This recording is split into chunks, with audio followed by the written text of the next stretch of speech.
La parole est à Monsieur Mansour Kamardine. Merci, Monsieur le Président. Ma question s'adresse à Monsieur le Premier ministre et concerne sa politique étrangère. Alors que la lutte contre l'immigration clandestine est un échec à Mayotte, du fait du refus des autorités comoriennes d'accéder, ce qui est un comble, l'admission de leurs propres ressortissants sur leur territoire, l'action diplomatique de France vis-à-vis des Comores est interrogée. En effet, la diplomatie française met de nouveau sur le tapis cette vieille idée de communauté de l'archipel des Comores, dans laquelle serait incluse Mayotte et son corollaire, la feuille de route vers la libre circulation des habitants entre les différentes îles. La substitution de population qui conduit les Mahorais à être déjà minoritaires aujourd'hui dans le 101e département français du fait d'une politique de lutte contre l'immigration volontairement inefficace depuis 2012, ne peut que s'aggraver avec la libre circulation entre les îles. La mise en place d'une communauté de l'archipel revient donc de fait à donner Mayotte en viager aux Comores et à noyer une partie de la communauté nationale dans la population d'une puissance étrangère. C'est inacceptable. Mayotte n'est pas un lopin de terre qu'on peut céder pour 1000 piastres. Les Français de Mayotte ne sont pas des bestiaux qu'on abandonne à une puissance étrangère par faiblesse diplomatique. La coopération, Monsieur le Premier ministre, oui. La collaboration, non.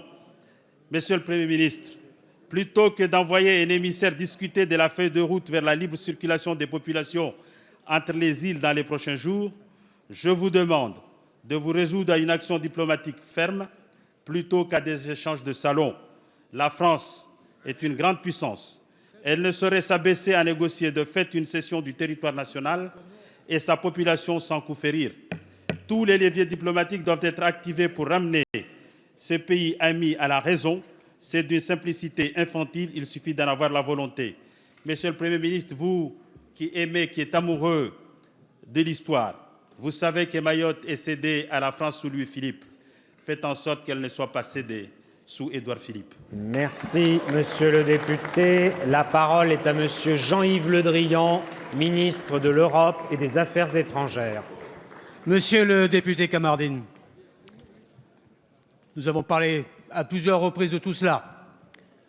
Vous savez, nous savons que la France et les Comores sont unis par des relations anciennes, historiques, géographiques, la francophonie, les liens personnels. Tout cela fait un lien et une relation que vous savez particulière.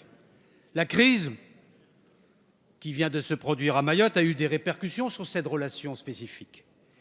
Elle a engendré des crispations et en particulier, elle a engendré une décision malheureuse des Comores à laquelle vous faisiez référence, s'agissant de la reconduite des Comoriens en situation irrégulière à Mayotte.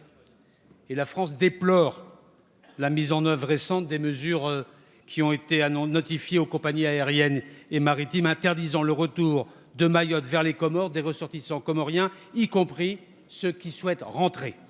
Ceci étant, nous voulons poursuivre sans relâche, avec détermination, le dialogue avec les autorités comoriennes, un dialogue qui est à la fois empreint de fermeté et de confiance. Mais, monsieur le député, vous le savez, et ne vous cachez pas derrière des propos de tribune, nous ne transigerons jamais sur la souveraineté de la France sur le département de Mayotte. Et vous le savez très bien. Et nous ne transigerons jamais sur la sécurité de tous ceux qui vivent à Mayotte. Alors la crise actuelle doit permettre de faire progresser la relation franco-comorienne en prenant en compte les intérêts bien compris des Comores et de la France, et dans les intérêts de la France, ceux de Mayotte. Voilà quelle est la ligne, voilà quelle est la base sur laquelle j'aurai des discussions bientôt avec mon collègue M. Souef, ministre des Affaires étrangères des Comores. Et toute autre interprétation ou toute autre hypothèse est nulle et non avenue, monsieur le député. Merci, monsieur le ministre. La parole est maintenant à madame Bérangère Abba. Merci, monsieur le président. Ma question s'adresse à monsieur Nicolas Hulot, ministre d'État, ministre de la Transition écologique et solidaire, et j'y associe mon collègue Jean-Luc Fugit. Monsieur le ministre, en juillet dernier, le Conseil d'État a sommé le gouvernement de transmettre avant le 31 mars les feuilles de route de son plan d'action contre la pollution de l'air et de prendre toutes les mesures nécessaires pour ramener les concentrations en dioxyde d'azote et en particules fines sous les valeurs limites fixées par l'Union européenne. En France, ces polluants seraient responsables de 48 000 morts prématurées chaque année. Et combien de milliers de nos concitoyens dont la vie quotidienne est affectée par des pathologies respiratoires aiguës ou chroniques et autres maladies cardiovasculaires? Le bilan sanitaire est catastrophique, le bilan financier l'est également. Selon un rapport du Sénat publié à l'été 2015, la pollution atmosphérique coûterait chaque année près de 100 milliards d'euros à l'État. Alors réagir au pic de pollution ne suffit pas et nous devons tous, citoyens, collectivités, entreprises, réfléchir à comment nos pratiques et au quotidien prendre notre part à la réduction de la pollution et à l'amélioration de la qualité de l'air que nous respirons. Vous avez, Monsieur le Ministre, ainsi que l'ensemble du gouvernement, entrepris ces derniers mois des réformes de fond, tant sur le front de la mobilité et des transports que de la transition agricole, de l'habitat et des politiques énergétiques. Pouvez-vous nous détailler les mesures concrètes et avancées obtenues dans le cadre de ces feuilles de route et votre plan d'action visant à garantir un air respirable pour tous? Quels engagements ont été pris auprès de la Commission européenne et quelle est votre ambition en la matière? Puis j'en profite pour vous adresser une invitation à venir vous ressourcer en Haute-Marne, au cœur du futur parc national de la forêt de Feuillus, le poumon vert de notre département, qui s'affiche d'ailleurs en ce moment dans les couloirs du métro parisien sous le slogan « Respirer, inspirer ». Je vous remercie. Merci, Madame la députée. La parole est à Monsieur Nicolas Hulot, ministre d'État, ministre de la Transition écologique et solidaire. Merci, Monsieur le Président, Mesdames, Messieurs les députés, Madame la députée Abba. Vous évoquez, comme vous l'avez bien rappelé, un sujet de santé publique qui exige d'abord une mobilisation générale, c'est-à-dire qu'à chaque niveau territorial, chacun prenne ses responsabilités et un changement d'état d'esprit. Reconnaissons que malgré l'amélioration progressive depuis quelques décennies, la situation dans 14 territoires n'est pas encore satisfaisante. Et la Commission européenne et le Conseil d'État nous l'a rappelé évidemment encore récemment, et vous venez de le faire.